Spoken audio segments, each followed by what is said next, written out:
नमस्ते दोस्तों, सभी को प्रणाम। आत्मवंदन। नवरात्रि चल रहे हैं तो आप बहुत सारे मैसेजेस कर रहे थे कि नवरात्रि में कन्या पूजन किस तरह से किया जाता है। वैसे तो आप कन्या पूजन बहुत सालों से कर रहे हैं, तो जैसे कर रहे हैं बिल्कुल वैसे ही करते आइए। बस हाँ, कुछ चीज़ें हैं जो हम और बेहतर कर सकते हैं। तो आइए आज जानते हैं कि कन्या पूजन को हम और बेहतर कैसे बना सकते हैं। बहुत सारे लोगों को यही कन्फ्यूजन था कि अष्टमी और नवमी कब कब है। तो 29 तारीख को शाम 4:30 बजे के बाद अष्टमी शुरू हो चुकी है और 30 तारीख को शाम 6:06 तक अष्टमी ही है, यानी कि 30 तारीख को पूरा दिन अष्टमी है और फिर फर्स्ट को नवमी है। तो आप दोनों ही दिन अष्टमी यानी 30 तारीख को और नवमी यानी पहली तारीख को आप कन्या पूजन कर सकते हैं। और उसके बाद फिर जो सेकंड है उस दिन तो विजयदशमी है, दशहरा है। तो आप चाहे तो अष्टमी के दिन चाहे तो नवमी के दिन कन्या पूजन कर सकते हैं। लेकिन अष्टमी इस बार ट्यूसडे को है, मंगलवार को है। तो जिस दिन मंगलवार को अष्टमी पड़ती है वो दिन माता के पूजन के लिए, कन्या पूजन के लिए सबसे बेहतरीन माना जाता है। तो आइए अपने साथ में एक पेन और पेपर नोट डाउन कर लें। आप ये चीज़ें पहले से भी करते आए होंगे, लेकिन हो सकता है कुछ एक चीज़ हो जो कहीं शायद हम देना भूल जाते हैं। तो आप अगर इनमें से यथासंभव अगर पॉसिबल है तो इन चीज़ों को ज़रूर लिख दें। सबसे पहले अष्टमी मंगलवार को है और अगर हम इस साल को यानी 2025 का टोटल भी करें तो आता है 9, यानी मंगलवार के दिन। और कन्या पूजन भी कर रहे हैं, अगेन नवरात्रा, तो 9 की एनर्जीज बहुत उस दिन आपके लिए काम करेंगी। और यदि आप 30 सितंबर 2025 को टोटल करें तो इसका टोटल भी आता है 21 मतलब 2 + 1 3 नंबर जो है वो गुरु का नंबर है, बृहस्पति का नंबर है, जुपिटर का नंबर है। तो इसलिए अपने आप में ये दिन बहुत ही स्पेशल और बहुत ही हाई एनर्जी से जुड़ा है। तो चलिए अब जल्दी से नोट डाउन करेंगे कि हम इस दिन क्या करेंगे। अगर आप अष्टमी के दिन कन्या पूजन कर रहे हैं तो इस चीज़ का सबसे पहले ध्यान रखें कि कन्याएं 9 साल से छोटी हों, यानी 9 साल के ऊपर की कन्या आपको नहीं लेनी है। और बहुत से लोगों को लगता होगा कि शायद घर के आसपास में कन्या नहीं मिलती है। In that case also try करें कि एक कन्या, कम से कम एक कन्या घर में ज़रूर जमाएं। यानी बहुत से लोग कोशिश करते हैं कि खाना बनाते हैं घर पर और फिर मंदिर में देकर आते हैं, या फिर कहीं जहाँ पर भी आपको कन्याएं मिलती हैं, जैसे स्कूल हो सकता है या आसपास में कोई जगह हो सकती है, वहाँ पर लोग फूड के पैकेट्स बनाकर छोड़ते हैं। वो भी ठीक है, लेकिन उसके साथ घर में एक कन्या को बिठाकर उसका पूजन कराना वो बहुत बहुत ज़रूरी है। अगर ज़्यादा ना मिल पाए तो एक कन्या, चाहे वो अपने घर की क्यों ना हो, आप उसे बिल्कुल पूज सकते हैं। दूसरी चीज़, जब आप कन्या पूजन करते हैं या तो एक कन्या का पूजन करेंगे या फिर 3 कन्याओं का पूजन करेंगे या फिर 9 का, 5 और 7 का नहीं। अगर आपको 3 कन्याएं मिलती हैं सफिशिएंट है। जब भी आप कन्या पूजन करते हैं तो हमेशा एक चीज़ का ध्यान रखेंगे कि कन्या पूजन के साथ साथ एक छोटे लड़के को भी ज़रूर पूजना होता है। ये जो छोटा लड़का आप पूजते हैं ये भैरव का रूप है, यानी हमारे जीवन में शक्ति का संरक्षक है। जैसे जीवन में प्रोटेक्शन, बैलेंस लाने के लिए हम इसको सिंबलाइज करते हैं। और वैसे भी बिना पुरुष ऊर्जा के यानी शिव तत्व के बिना शक्ति अधूरी मानी जाती है। इसलिए इस छोटे लड़के का पूजन कन्या पूजन के दौरान बहुत ही आवश्यक होता है। अब कन्या पूजन के लिए आपको क्या क्या चीज़ें चाहिए फटाफट से लिख लीजिए। सबसे पहले, क्योंकि मंगलवार है, आप लाल रंग की चुनरी माता को यानी वो छोटी कन्या को उड़ा सकते हैं।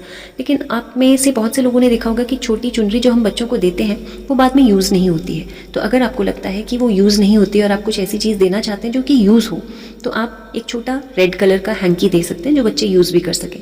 दूसरी चीज़, बैंगल ज़रूर देनी है, छोटी छोटी चूड़ियाँ ज़रूर देनी है। चूड़ियाँ देने का मतलब होता है कि आप जब वो चूड़ियाँ खनकती हैं ना तो आपके जीवन से दुख दूर भागता है, ऐसी मान्यता है। तीसरी चीज़, जब कन्या पूजन करते हैं तो उनको लाल रंग का तिलक ज़रूर लगाना है, और वो भी अपनी रिंग फिंगर से। इसका इम्पोर्टेंस क्या होता है कि ये आपकी मैरिटल लाइफ को यानी आपकी शादीशुदा जीवन में बहुत हार्मनी लेकर आता है, प्यार बढ़ाता है। फिर आप जब कन्या पूजन करेंगे तो कन्या पूजन के दौरान उसमें फल ज़रूर दें, और फल अगर सेब या अनार दे सकते हैं तो बहुत ही अच्छा है। अगर नहीं अवेलेबल तो आप केला दे सकते हैं। ये फल देने का तात्पर्य क्या होता है कि हम जब फल देते हैं ना कन्या को, तो आप अपनी हेल्थ के लिए प्रार्थना करते हैं। यानी फल का मतलब आपने जो भी आज तक तप किया है, जो भी तपस्या किया है, या आप में से बहुत से लोगों ने व्रत रखा होगा, तो आप फल देते हैं तो अपनी हेल्थ के लिए माता से प्रार्थना करते हैं।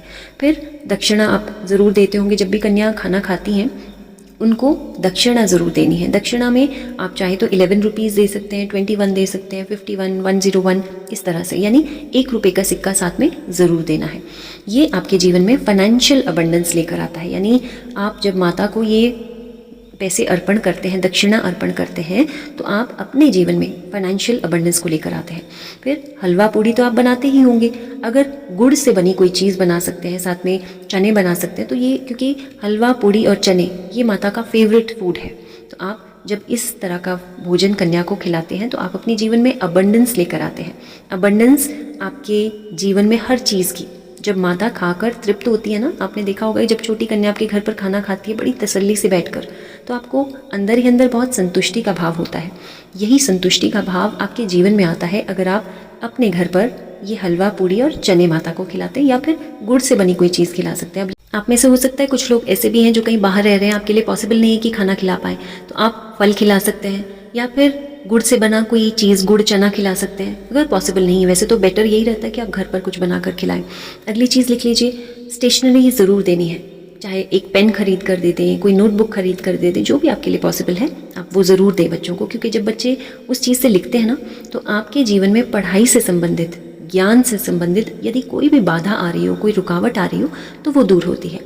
बहुत से लोग कन्या पूजन के दौरान कोई छोटी छोटी चीज़ें ऐसी देते हैं जो कि कन्याओं को बहुत अच्छी लगती हैं। जैसे आप कोई छोटा सा टॉय दे सकते हैं, आप कोई भी छोटी सी ऐसी चीज़ दे सकते हैं जो कि आपको लगता है ये बच्चों को पसंद है। कोई टॉय हो सकता है, आप चाहें तो बच्चों को छोटी छोटी क्लिप्स दे सकते हैं, रबर बैंड्स दे सकते हैं, या फिर कोई छोटा सा बैग खरीद कर दे सकते हैं। जब बच्चे इन चीज़ों से खेलते हैं, इनको यूज़ करते हैं, तो आपने देखा होगा वो कितने खुश होते हैं, जैसे दुनिया की सारी खुशी उनको मिल गई हो। या फिर आप कोई कलरिंग बुक भी दे सकते हैं, वो वैसे स्टेशनरी में भी आती है, लेकिन अदरवाइज़ भी बच्चे उससे खेलते भी हैं। आप क्ले दे सकते हैं, आजकल बहुत कलर्ड क्ले मार्केट में अवेलेबल है। इन चीज़ों को क्यों मैं कह रही हूँ, क्योंकि जब हम वो एक ऐसी चीज़ देते हैं ना बच्चों को जो वो यूज़ भी करते हैं, जिसको यूज़ करते हुए बच्चे खुश होते हैं, तो जैसे वो बच्चे खुश होते हैं, आपके जीवन में वो डिज़ायर्स जो कभी हमने सोची होती हैं कि शायद मुझे घर बनाना है या मुझे कोई भी आपकी डिज़ायर होती है, वो चीज़ें फुलफ़िल होने लगती हैं। यानी दूसरों को खुशी बांटते हैं तो अपने जीवन में खुद ब खुद खुशियाँ आती हैं। और वैसे भी जीवन का एक रूल है कि जो चीज़ चाहिए, जिस चीज़ की इच्छा है, उस चीज़ को बांटिए। जैसे आपको लगता है कि जीवन में मुझे कहीं पैसों को लेकर रुकावट आती है, तो इस दिन जब कन्या पूजन कर रहे होंगे तो कन्या के पाँव छूते हुए जब उनको दक्षिणा देंगे तो मन ही मन प्रार्थना करना कि माता आप ही की वजह से आज मैं ये आपको अर्पण कर पा रही हूँ, आप ही का दिया है, आप ही को दे रही हूँ। मेरे जीवन में इतने अबंडेंस देने के लिए, फाइनेंशियल अबंडेंस देने के लिए आपका बहुत बहुत धन्यवाद है माँ। कम से कम आज मैं ये आपको अर्पण कर पा रही हूँ। उसी तरह से अगर आपको लगता है कि आपके जीवन में कहीं प्यार की कमी है, जब माता रानी को लाल रंग का वो तिलक आप लगा रहे होंगे, बस प्रार्थना कीजिएगा कि हे प्रभु, मेरे रिश्तों में हमेशा एक प्यार बना रहे, हमारे घर में शांति बने रहे, सब लोग स्वस्थ रहें। और हमेशा ऐसी प्रार्थना करेंगे कि घर में सिर्फ मैं ही नहीं, मेरे घर के सभी मेंबर्स, चाहे वो आपकी जॉइंट फैमिली हो या फिर कहीं दूर दूर रहते हो, सभी के लिए ऐसी प्रार्थना करें। क्योंकि घर में कभी कभी ऐसा होता है कि सब लोग कन्या पूजन नहीं कर पाते हैं, तो अगर कोई नहीं भी कर रहा है तो आप सबकी तरफ से अपने घर में ये कन्या पूजन करें। जैसे आपके बच्चे बाहर रहते होंगे तो वो तो नहीं कर पाते होंगे, तो इसलिए उनकी तरफ से भी ये कन्या पूजन ज़रूर करें। वैसे ही जब आप बैंगल्स उन कन्याओं को पहना रहे होंगे तो ऐसी प्रार्थना मन ही मन माता से करना, हे माता, मेरे जीवन के जितने भी दुख हैं और मेरे परिवार के जीवन में, मेरे बच्चों के जीवन में जितने भी दुख हैं, बाधाएं हैं, उन सभी को दूर करें माँ। जब आप स्टेशनरी दे रहे होंगे तो माता से प्रार्थना करें कि हे माता, मुझे आध्यात्मिक ज्ञान दें, या फिर आपके बच्चों की स्टडीज़ में माता से प्रार्थना करें कि हे माता, मेरे बच्चों को पढ़ाई में हेल्प करें। नवमी के दिन मंदिर ज़रूर जाएं, और मंदिर जाते समय अपने साथ 11 सिक्के लेकर आप जाएंगे। जब आप ये 11 सिक्के लेकर जाएंगे, ध्यान रखें ये सारे सिक्के एक ही डिनोमिनेशन के हों। जैसे 1 रुपये का सिक्का है तो सारे 1 रुपये के, 2 का है तो 2 के ही, एक ही डिनोमिनेशन के। और जब आप ये 11 सिक्के लेकर जाएंगे, माता के आगे प्रार्थना करें कि हे माता, मुझसे कोई भी भूल चूक हुई हो, सभी देवियों के प्रति प्रार्थना करते हो कि मुझसे कोई भी भूल चूक हुई हो इन 9 दिनों में, तो आप मुझे क्षमा करें और इसे स्वीकार करें। उनमें से 2 सिक्के आप वापस लेकर आएंगे। एक सिक्का चाहे तो अपने पर्स में, अपने वॉलेट में, अपने लॉकर में, जहाँ पर भी आप पैसे रखते हैं वहाँ पर रख लें। दूसरा सिक्का आपके घर पर जो चावल का कंटेनर है, जो चावल का बॉक्स आपने रखा है, उसमें बीच में डाल दें। ये आपके घर में रिद्धि और सिद्धि यानी नेम, फेम, प्रोस्पेरिटी सब कुछ लेकर आता है। बस विश्वास रखिए, आप जो कर रहे हैं बहुत अच्छा कर रहे हैं। और जो भी रिचुअल्स करेंगे, ज़रूरी नहीं है आपको सारे करने हैं, जो आपके लिए ईजिली पॉसिबल है आप वो करें। किसी भी तरह का कोई भार लेकर कुछ नहीं करना है, क्योंकि भार लेकर करेंगे तो उसका कोई फ़ायदा नहीं है। जो भी थोड़ा करें लेकिन मन से करें। अब लास्ट और बहुत इंपॉर्टेंट टिप, आप में से बहुत से लोगों ने इसको ऑलरेडी कर लिया होगा क्योंकि मैं पहले भी इसको शेयर कर चुकी हूँ। आपको एक लाल रंग का कलावा लेना है, उसमें 9 गांठें बांधनी है, हर देवी के नाम की एक एक गांठ, और हर देवी को धन्यवाद करते हुए, उनसे प्रार्थना करते हुए अपने जीवन के लिए रक्षा लेते हुए, ये आप खुद के लिए भी और अपने बच्चों के लिए या फैमिली के मेंबर्स के लिए भी कर सकते हैं। इसी रिचुअल को अगर आपने अभी तक नहीं किया है तो आप एक लाल कलावा अपने साथ रेडी रखें और अष्टमी के दिन जो हम लाइव सेशन करेंगे उसमें साथ साथ में हम इसको करेंगे, साथ में ध्यान भी करेंगे। तो आप सिर्फ ये कलावा रेडी रखेंगे और बाकी ध्यान हम साथ में करेंगे लाइव सेशन में। तो अगर चैनल को सब्सक्राइब नहीं किया है तो ज़रूर कर लें ताकि लाइव सेशन में आप इस ध्यान को हमारे साथ साथ कर सकें। तो चलिए, माता रानी आपकी सभी शुभेच्छाएं बहुत जल्द पूरी करे। आपके घर में सुख, शांति, समृद्धि, आध्यात्मिक ज्ञान, आर्थिक समृद्धि और स्वस्थता हमेशा बनी रहे। यदि चैनल पर पहली बार आए हैं तो मेडिटेशन की वीडियोस देखना बिल्कुल ना भूलें और उसके साथ मेडिटेशन ज़रूर करें। मेडिटेशन को अपने जीवन का एक हिस्सा बनाएं।